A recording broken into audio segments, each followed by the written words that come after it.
Good Saturday morning. I'm meteorologist James Hopkins from 10 Tampa Bay, and joining me will be Lee Southwick from First Coast News. And of course, we're talking all things weather. Luckily, tropics, things are relatively quiet. And of course, probably already noticed that you step outside and it is beautiful out there and lots of sunshine. Perfect timing. Lee, you've got a big game going on today there in Jacksonville. You are absolutely right. It is a huge day here in Jacksonville, and honestly, right across the street from us, too. It's at Everbank Stadium, the Florida-Georgia game. So if you guys hear some weird noises, it's the tailgates going on all around this building. The bass is so loud, it's kind of shaking this wall right here, so I apologize if you can hear it. Is Mike Prangley out there? Let's start with taking... Sorry, go ahead. I said, is Mike Prangley out there? Is he outside? I'm sure he will be. I'm sure I'll see him very shortly. If I see him walk by, I'm going to wave him inside. There you go. I'm going to start with a live look, though, out towards the camera. We can look to see if we can see Mike on that camera, too. But you'll see that the tailgates are starting to go here. So if you look at the parking lots, you see the cars coming in. You already see all the tents up. Look at that. It is getting crowded. Kickoff is at 3:30 p.m., so we are still hours away. But, of course, everyone piling in. Some call it the largest cocktail party in the world. So people are getting going. In our front parking lot here at First Coast News, we have a huge free tailgate. You kind of see the flags flying just at the bottom of the screen from that. So we got a lot going on here.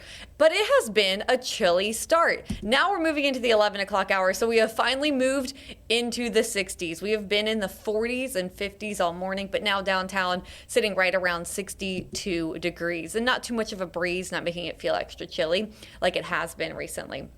Now, temperatures across the First Coast, mostly in the 60s. Lake City still holding on to the 50s right now, but everyone else getting through the 60s. Way across, that's got to be a nice change of pace for you after you started off at 39 degrees. Brunswick did as well. It was just such a chilly morning.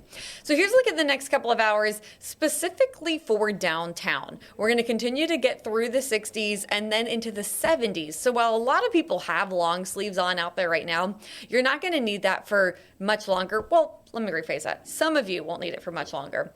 71 degrees should feel pretty comfortable in the sunshine, and we have a lot of it. You can see that live look again behind these temperatures, just wall-to-wall sunshine, blue skies. So we're going to get up to around 71 downtown, and for anyone watching that might be heading to the game later, just a friendly reminder that it's actually a couple of degrees warmer in the bank, usually in the stadium. Then as we go through game time, those temperatures are going to drop back down into the 60s. So here's your Florida-Georgia game day forecast, starting off around 71 at kickoff, which is 3:30, falling down through the 70s, down into the 60s. And we do have our sunset at 6:38 p.m., which we'll get to more on that in one moment. Don't forget we fall back tonight. But for the rest of you, maybe you are avoiding downtown Jacksonville, and I don't blame you. It is a mess on the roads. It's getting quite crowded, quite loud. Your high temperature is going to be staying in the lower 70s for most of us, and it's possible for those of you mainly right along the coast, you could potentially stay in the upper 60s. So it is a cooler day, cooler than normal, because you'll see our average high is usually in the middle and upper 70s. So a fall-like day for the first day of November. Now, as we head into our overnight hours, don't forget again that we do fall back at 2 a.m. So today our sunrise is at 7:41 a.m. Took a while to see some light in the sky. Tonight our sunset is at 6:38 p.m. So hopefully the game is wrapping up around then. People still getting some sunlight, some daylight to get out of the stadium. But tomorrow, totally different story. If you are an early riser, you will likely like this sunrise at 6:42 a.m. But if you like to get out and about in your evening hours, sunset tomorrow at 5:38 p.m. This is here in Jacksonville. James, I don't know if it's a little different for you all there in the Tampa Bay area, but at least here in Jacksonville, our next 6 p.m. sunset is not going to be until January 29th. So if you like the later sunsets, make sure to get out there later on this evening. And then as we head into the overnight hours, it's getting cold again. So today it started off chilly. James, this afternoon, I think it's perfect football weather at 71. I don't know if you agree or disagree, but I think 71 should be comfortable. Oh, yeah. And so what is it feeling like today in Tampa Bay? Well, a little warmer than that, but dealing with, again, cold snap. It's funny because my wife went to work yesterday and she texted me. She goes, everybody in my office is complaining how cold It is. And of course, this is not typical fall. We keep talking about feeling like fall because of the drier air. Yeah, we were quite a bit chilly as we're supposed to be starting our days in the 60s and getting into the 80s. But same as you, we did start. There's a few spots that were quite chilly. Take a live look out there right now, and we're looking beautiful. You can see all the blue sky that we have out there. So a great day. I don't have any sports for you. We have Tampa Bay, who is the Bucks, who are on a bye week. We have USF, which is off. The Lightning are out of town till next Saturday. So we got nothing to go on but head outside, at least sports-wise. So you take a look out over St. Pete and looking good there as well. Looking off towards the east, seeing a lot of blue sky. And this is something you don't typically see a lot this time of year. And it is an empty Clearwater beach. You look from the Wyndham Grand, and you're not seeing many people out there. I zoomed in on a couple of them, and they're still with jackets and long pants on right now because your temperatures are in the 60s. And again, it's not going to be too bad, but you're going to make it into the low 70s this afternoon, which again, a little bit below average. Supposed to be up a little closer to 80 this time of year. But look at that water temperature, 76. I don't think there's going to be many people out there swimming with a high of about 72 and that water temperature at 76. Your marine forecast is looking much better. A little breezy yesterday, real breezy on Thursday. So we're looking at a light chop of the bay, winds out of the northeast about 5 to 10 knots. And there's your winds. Again, they have been dying down over the past couple of days, which is nice. Take a look out over Davis Island. You see all that blue sky out there. You're sitting at 68 degrees, and you should make it up a couple more degrees by lunchtime. The one thing we do have going on is the Hillsborough County Fair. We're in day 3. It did start on Thursday.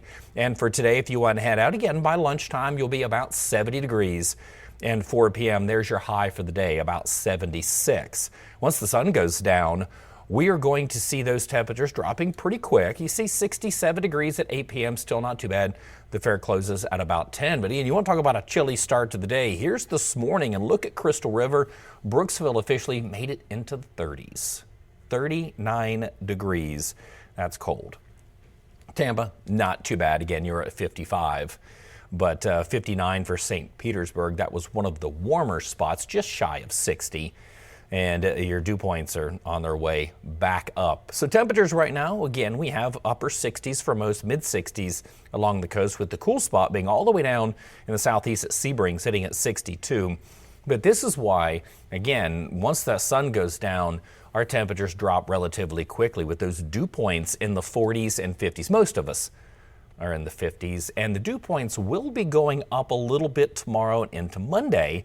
And this is due to a front that we're tracking that's going to be coming through tomorrow, kind of late in the evening. So to sum it up today, you'll be in the mid 70s after the chilly start. It's going to be sunny. It will be nice, and luckily, again, some lighter winds.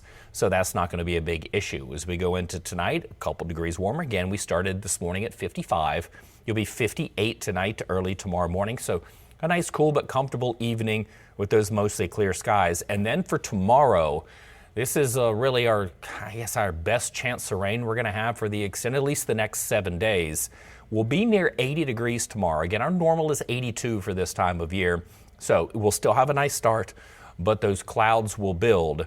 And you can see there on the satellite radar, nothing going on for the day today. There is the extended look, and there is the cold front again. So show you that right quick here, and there it is dropping its way down, as you can see, into the Gulf tomorrow. And then it'll push through kind of late. There's 3 a.m. on Monday, and then by the time you get up, it's already going to be past. And Monday afternoon, you see it's all the way past the Bahamas. We'll see that one dissipate. We got another one coming in midweek that looks, for the most part, for our area to come in dry.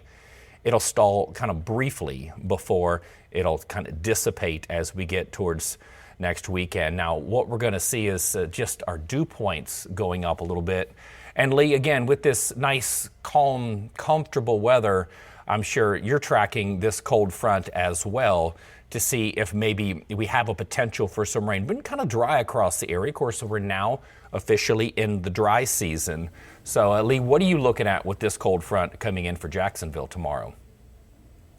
We've put some rain there in the forecast, not a washout. We'll be tracking some of those showers. Like you said, with the timing, this is going to be more overnight Sunday. So if we take a look at our Sunday forecast here on the First Coast, we're going to have sunshine tomorrow morning, but then later in the day, you'll notice cloud cover, and after sunset is likely when we would have some showers. Now, this morning in our newscast, I was showing showers trying to pop around sunset, which is 5:30 tomorrow. But now our newest model run keeps us dry until really early Monday morning, maybe a few of those showers kind of passing through. So it's possible here in the Jacksonville area that we could have some Monday morning commute showers, maybe a few slick roads, but as you all can see there, it's not a whole lot of rain, it looks like. So just be aware, some showers overnight Sunday into Monday here. And then we clear out quickly and we will have more sunshine on our Monday. So we put morning showers on Monday, but then in the afternoon, lots of sunshine. But similar to today, we're not going to warm up too much under all of that sunshine because, as James mentioned, it's a cold front. And so the cooler air tries to move in. It's going to keep our temperatures right at 70. And something to remember is that when we have a high of 70, it means that we spend most of the afternoon hours in the 60s. And in addition to that, even if you reach 70 degrees, you can see there we'll have a little bit of a breeze that will make things feel cooler. So I would dress for the 60s on Monday. However, under the sunshine, it should feel fairly nice. Now, our low temperatures, this morning, we also had spots in the upper 30s and lower 40s. We're not going to be as cold in the next couple of mornings. Still around or below average with that normal low of 55 here in Jacksonville. I think we'll start off near 50 tomorrow morning, and then again Tuesday morning be in the upper 40s after we get that cooler air moving in behind that front. But then those temperatures start to rise back into the 50s. And we've been watching it closely because actually here on the First Coast, we consider places like Waycross part of the First Coast. We cover Southeast Georgia as well as Northeast Florida. And places like Blackshear and Waycross normally this time of year get their first frost. So we've been watching those morning lows very closely. So here's a look at the Jacksonville 7-day forecast. And you can see those rain chances are on the lower end. So it's late Sunday, overnight Sunday night into Monday morning, but really just a few showers and sprinkles expected. And then we're going to be back down to the lower 70s Monday and Tuesday. But James, I do expect us here to start warming back up through the 70s and approach near 80 degrees on Friday. What about you all? Yeah, we're kind of looking at the same thing. Forecast model's been back and forth. The Euro model is not impressed with this cold front, even the GFS and some of the high resolution models. So we're looking again, kind of the same thing. A little bit better chance for rain, but coming again, same after sunset tomorrow. So the bulk of the day looks pretty good, and we're going to warm up a little bit for tomorrow. A little bit closer to average ahead of this front coming in. So here's your future cast for the rest of the day today. Looking beautiful out there, of course. And then we'll start tomorrow with lots of sunshine. And there's 3 o'clock. So again, the bulk of the day tomorrow is looking good. You see that shower activity offshore and kind of the same scenario that Lee was just talking about. This is the latest forecast model run. This is getting back to a little bit better agreement with the Euro and the GFS. I'm not ready to get rid of that rain chance just yet, just because it's just one model run. The earlier model run with the high-res HRRR model shows that we are going to see some scattered showers late Sunday. And then again, an even smaller chance going into Monday. Looks like we'll start the day with sunshine and then end up with sunshine. It's going to be nice. And kind of the, kind of the same thing. This one is not going to be as strong and as long lasting. We've been in the 50s for the last 3 mornings. So as we go into Monday, back into the 60s, Tuesday will drop, and then we're just going to climb right back up. Looks what happens as we get towards the next weekend. As we're looking at those averages, back up a little closer to normal. 64 is where we're supposed to be starting our day. So again, unfortunately, look at this. And again, this is the model I just showed you for the rainfall forecast for the next couple of days. A whole bunch of zeros, and kind of the same thing with the Euro. The Euro does show a little bit out there, but unfortunately just not enough. A hundredth of an inch, 100th to 2/100ths of an inch. This is just not going to be much of anything. And again, we're in the dry season now, and actually we started the dry season earlier. Look at that moisture content, as you can see, all the way into next weekend looking good. And there it is with that cold front coming through. You get a very small chance. Once that pushes its way out, then we'll see more dry air. And then the possibility of maybe another front leading into next week. Looks like maybe about the same timing, but again, another very low rain chance. And typically in the rainy season, of course, we don't need cold fronts for it to rain. We have humidity, we have east flow from the Bermuda High, and we get a lot of lift with a lot of heat, and we get daytime thunderstorms. In the dry season, we need cold fronts to come through, but again, most of the time, these fronts just don't have enough moisture that makes its way all the way to us, especially with these Gulf temperatures starting to cool down. Now, we are in a little bit of a drought, but remember, this is not going to go up too much just because we're in the dry season now. And look at your October rainfall. I see 0.39, a deficit of close to 2 inches, and year-to-date, 7.6. Look at Brooksville, 15, Winter Haven, 12. And there is the reason why we have that drought, is because of September. We were supposed to still be in the rainy season. Driest September on record. Not even 3/4 of an inch of rain for the entire month. And typically we get like 6. We did get 2 extra in August. I think 9.1, I think, is your average for August. It does go down a little bit for September, but again, not quite that dry there for, again. The dew points are going to be going back up, and this is what I'm talking about. You're going to feel a little bit more of that heat come towards the end of the week. It's not going to be oppressive, but there's your 7-day forecast. Again, turning those clocks back. Again, same scenario. Tomorrow morning, our sunrise will be at 6:41. It was 7:41 this morning, and then a 5:44 sunset on Sunday. So, and there's our warm up as well. There's a little bit of a cool down Tuesday morning, back into the upper 50s and then back into those mid 60s with highs actually in the mid 80s for Thursday, Friday. So let's make the transition into hurricane season. What is left of it? And again, this is a good time of year. Of course, it gets even better on November 30th when it's the last day. But there we are, November 1st, and we do have 30 days left to hurricane season. So let's recap so far. And you see your 2025 season, we've made it to Melissa.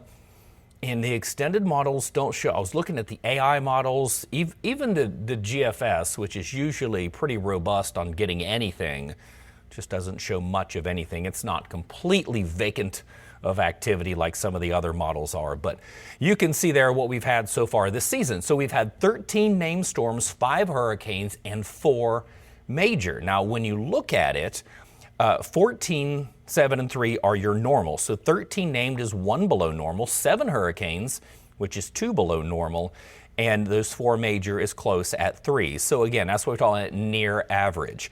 Here's the crazy thing. There's 2 things about this season that make it a little bit different.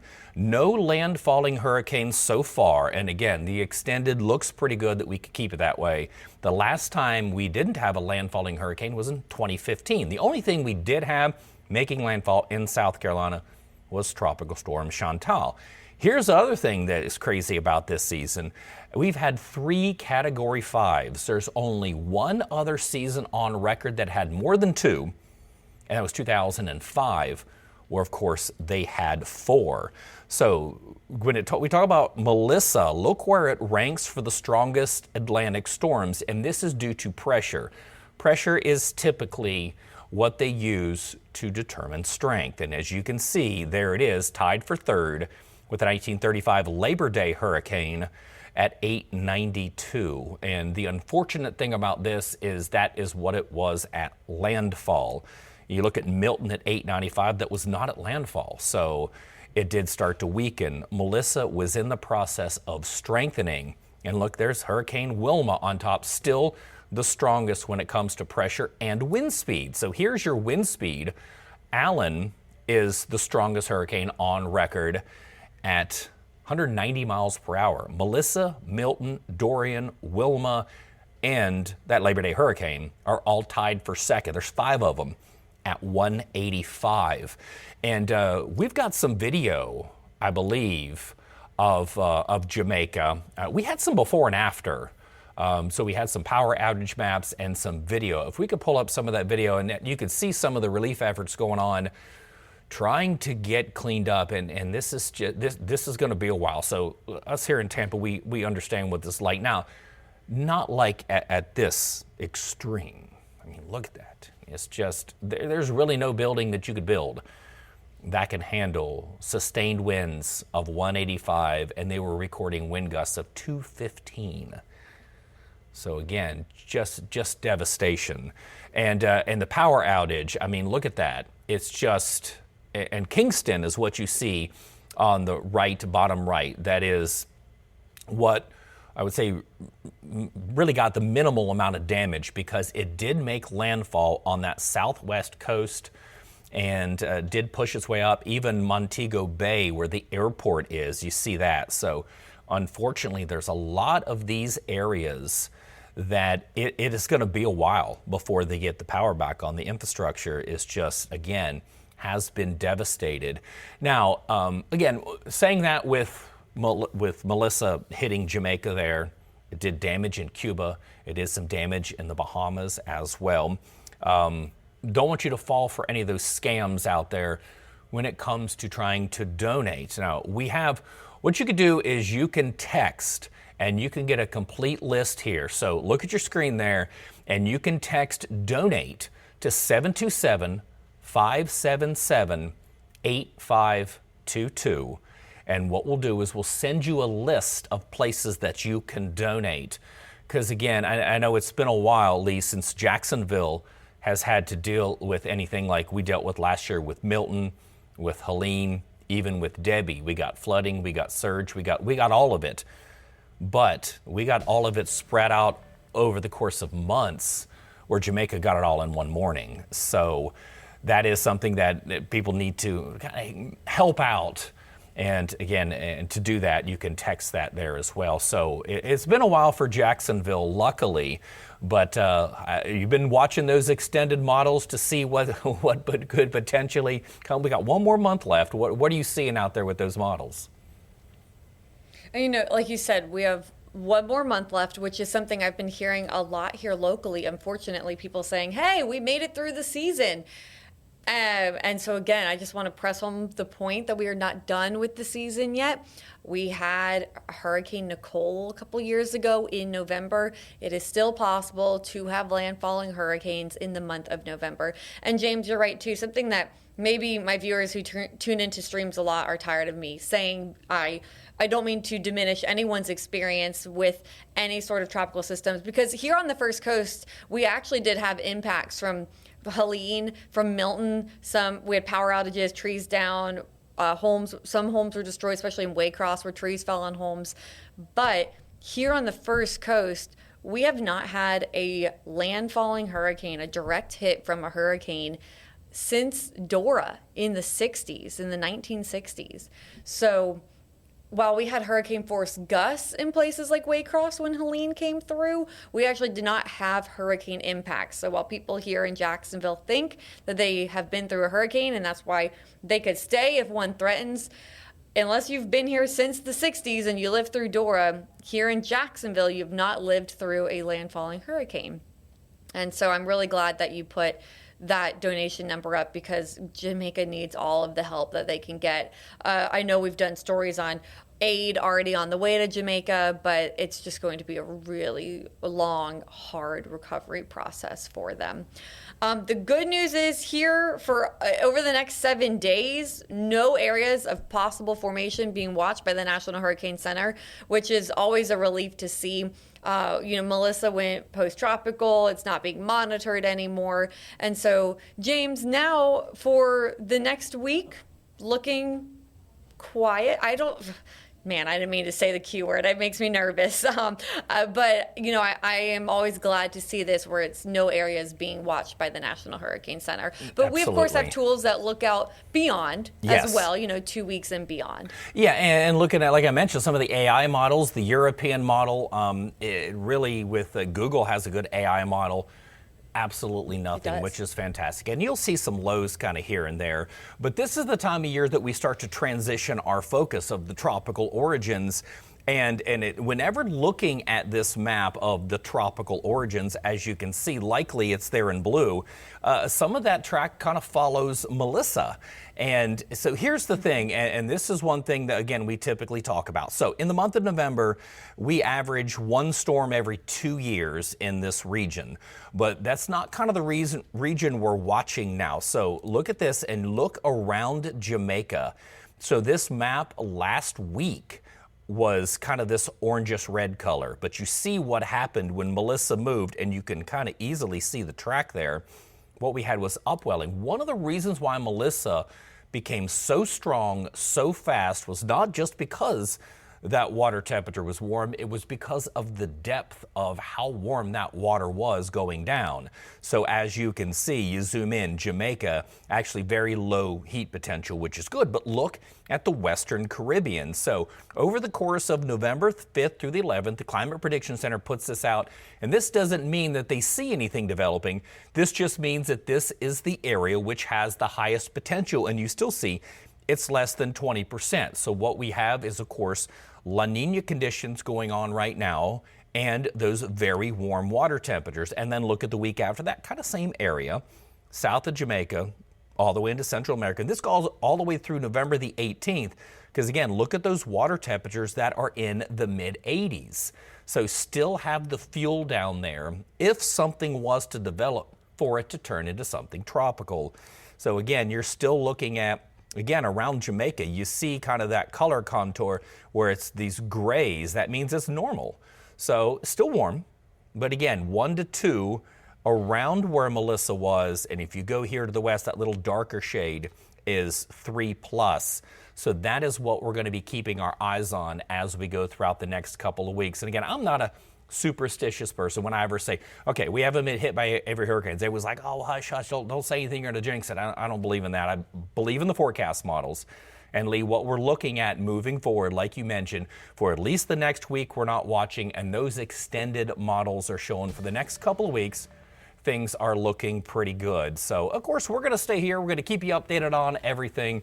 But, yeah, as of now, things are looking fantastic. So you go out in the parking lot, tell Mike Prangley I said hi, and tell him that I'll see him tomorrow.